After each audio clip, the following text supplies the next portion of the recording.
Like fruits have seeds, mushrooms contain mushroom spores that work as reproductive cells, allowing the fungus to replicate the spores and grow. Every healthy mushroom contains hundreds of spores that lead to successful germination. These spores consist of tiny single cells that are extremely sensitive to environmental changes. Mushrooms require a significant amount of water and nutrients to produce spores. Therefore, don't expect all mushrooms to have an equal number of spores because they may not receive the same level of nutrients and water.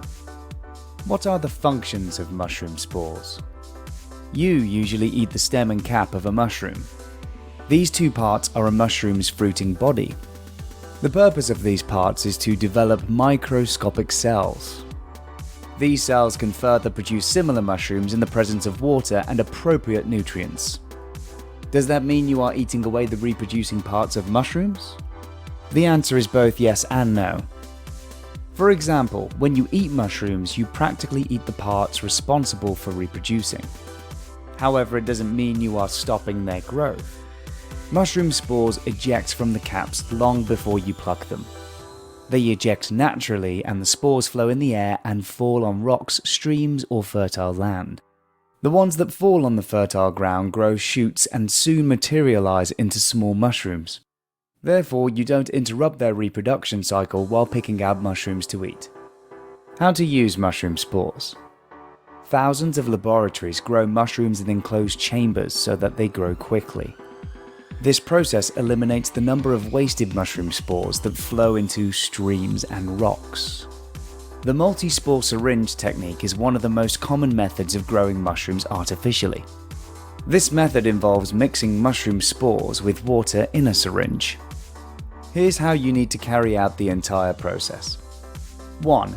Keep a spore syringe and pre-sterilized substrate ready.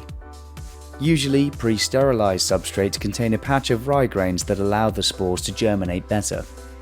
2. Use the syringe to inoculate the mushroom spores into the substrate. Make sure you spread the spores thoroughly. It allows them to mix with the rye grains, leading to widespread colonization. This will produce a significant number of mushrooms later. It usually takes approximately 1 to 3 weeks for the mushrooms to grow. Sometimes it may take longer. Make sure you incubate the entire substrate in a dark chamber with appropriate temperature conditions. Don't allow too much heat inside the chamber. Otherwise, it can stunt their growth, causing contamination. Ideally, the temperature should be between 60 to 65 degrees Fahrenheit. Continue checking the incubation status frequently. You will notice white spots forming around the injection point within 10 to 12 days. Soon the mushrooms will start growing quickly and you will notice a bunch of fresh mushrooms inside the chamber in a couple of weeks. Mushroom spores contain the necessary materials to produce new fungus. However, they often waste a significant number of fungi by flowing into infertile land or water.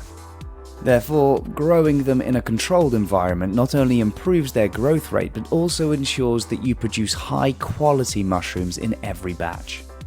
For more information, visit us at themushroomsguide.com.